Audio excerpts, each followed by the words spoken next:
El siguiente ponente es Sara Bachiller, del Instituto de Biomedicina de Sevilla, y nos va a presentar el trabajo titulado Proteomic Analysis of Extracellular Vesicles and Brain Molecular Structural Changes in People Living with HIV Associated with Neurocognitive Impairment.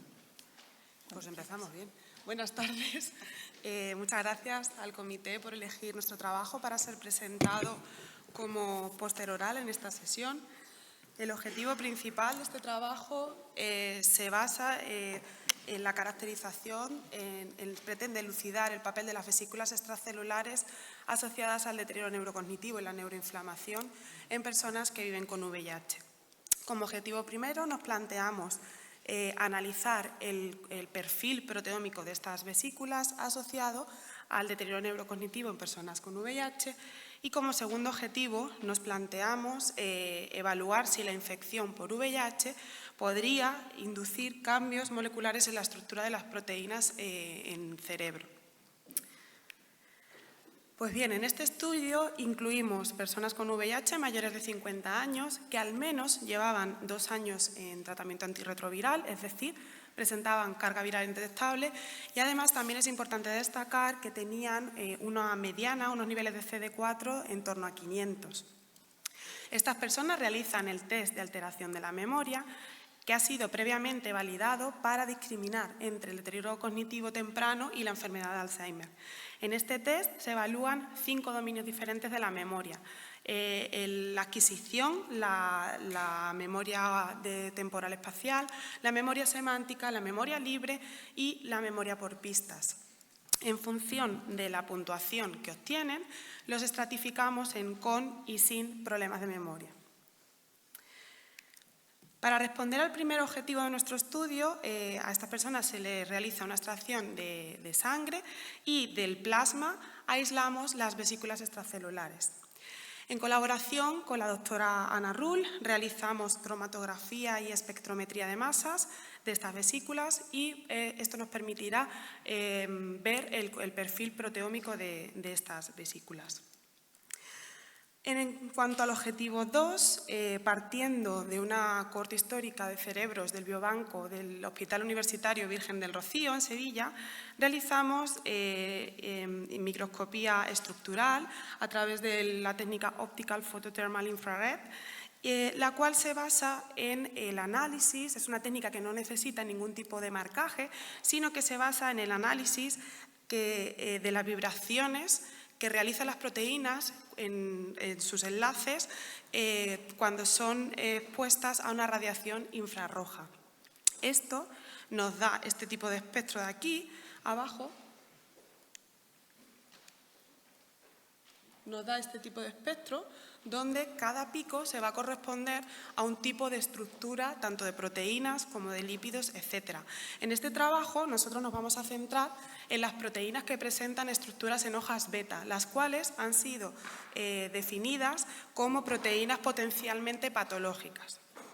Pues bien, en cuanto al primer objetivo, el análisis del contenido del perfil proteómico de estas vesículas nos reveló que las personas con problemas de memoria, que están en marrón oscuro, presentaban una sobreexpresión de estas 7 proteínas que veis en pantalla.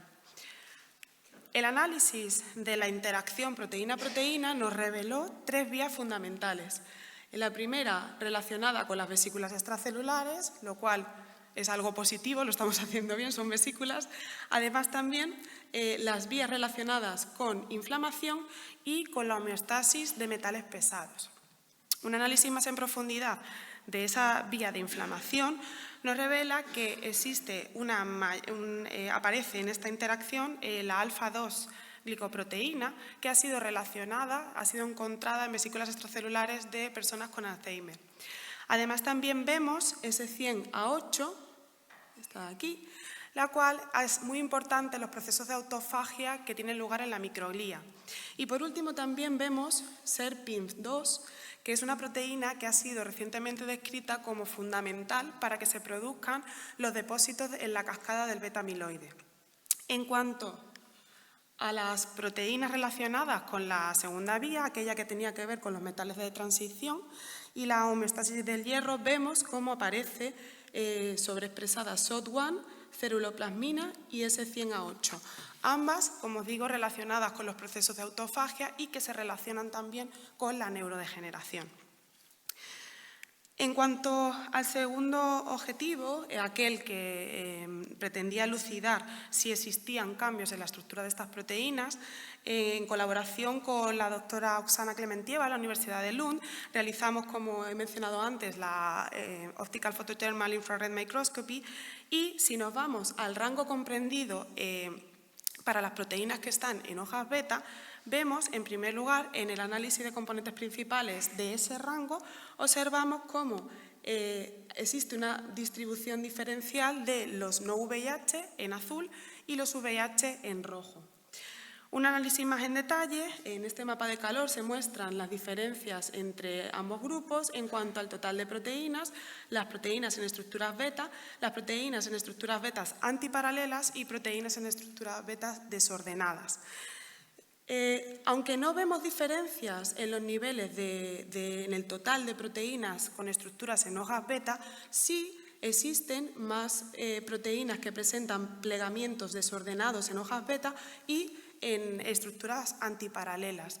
Ambas formas han sido descritas previamente como son formas oligoméricas, intrínsecamente más tóxicas, que con el tiempo, al ser oligómeros, pueden dar lugar a que se vayan acumulando alrededor de ellas y predisponer para que haya un mayor acúmulo de esas proteínas y, por tanto, haya una disfunción de las redes neuronales y se asocie con esa mayor neuroinflamación y esa mayor neurodegeneración.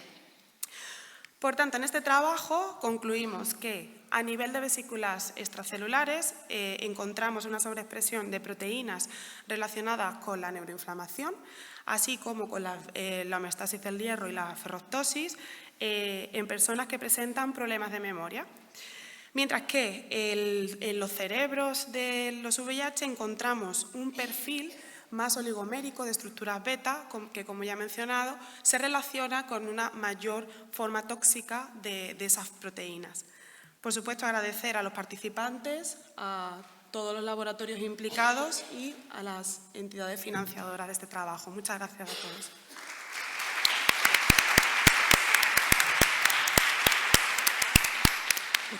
Muchas gracias, Sara. ¿Alguien tiene alguna pregunta? Enhorabuena, Sara, por el trabajo. Yo tengo, creo que dos preguntas. La primera es en relación, sabemos que las vesículas extracelulares son una población muy heterogénea. Has hablado, entiendo que por tiempo, simplemente de que las has aislado, pero no nos has contado cómo y qué fenotipo de vesículas estás estudiando. Y la otra pregunta es que si el análisis de proteínas que ves en vesículas es similar al que verías en plasma, si lo has analizado. Gracias, Eva. Las proteínas, este es una pequeña parte de una historia bastante más grande. Las aislamos, principalmente las totales, las aislamos por columnas, ¿vale? Por criterio de exclusión. El tipo de vesículas, como digo, son vesículas totales. También estamos haciendo este trabajo analizando otros tipos de marcadores, en concreto en las que son derivadas de neuronas, para ver esos marcadores más en concreto de neurodegeneración. Y la segunda pregunta se me ha ido ahora mismo, perdón. Sí, la segunda pregunta es si lo que encuentras lo del plasma, dentro de las sí, vesículas lo encuentras también en el plasma de forma similar. En cuanto a proteómica, no lo hemos analizado en plasma, nos hemos ido a las vesículas. Pero de otros marcadores sí hemos analizado cosas de plasma y es muy interesante porque relacionado con neuroinflamación y neurodegeneración en plasma no observamos esas diferencias, pero sí las observamos en las vesículas, lo cual creo que es bastante interesante, ¿no? También hay que tener en cuenta que el test de memoria que realizamos son personas que están perfectamente y es algo a nivel subclínico. Entonces, simplemente, todo lleva su complicación, ¿no? Pero lo que quiero decir que a través de un test a nivel subclínico podemos ver esas diferencias. Entonces, creo que es bastante relevante. Felicidades por el trabajo. ¿Tenéis controles sanos macheados por edad? Porque entiendo que con la edad ¿no? La neuroinflamación también aumenta y a lo mejor estas vesículas también podrían aumentar. Sí, la idea es hacerlo también con controles, de hecho estamos arrancando el estudio también. La cosa es que, claro, sí y no, en el sentido de que es cierto lo que comentas, pero claro, estas personas son en un rango entre 50, la gran mayoría son de 50 a 55 años. Es muy raro que en población sana, con 50 años, podamos ver esos problemas de memoria. Entonces, sí es cierto que va a haber esa mayor neuroinflamación en los que son mayores, pero bueno, sí estamos viendo ciertos parámetros intentando machearlos por sexo y edad. Muy interesante, Sara. Gracias. En relación a lo que decía Eva, igual concretamente en el metabolismo del hierro, ¿se ve algo en estos pacientes o a nivel de parámetros clínicos? De parámetros clínicos no hay ningún. ¿En relación al hierro, concretamente?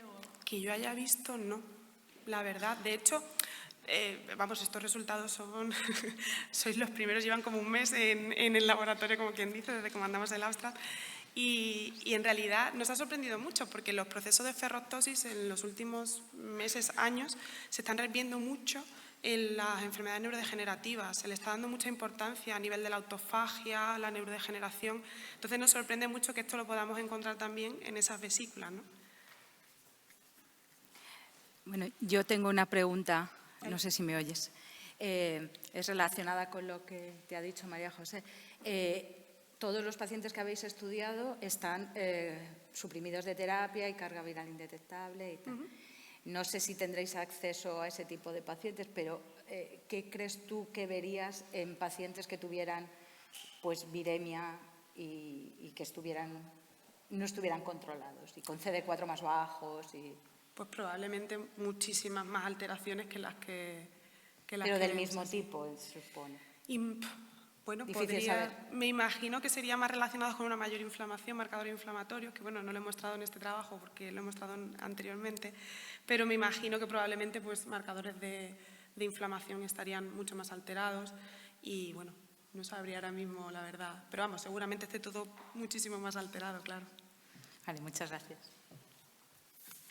Vale, pasamos a la siguiente.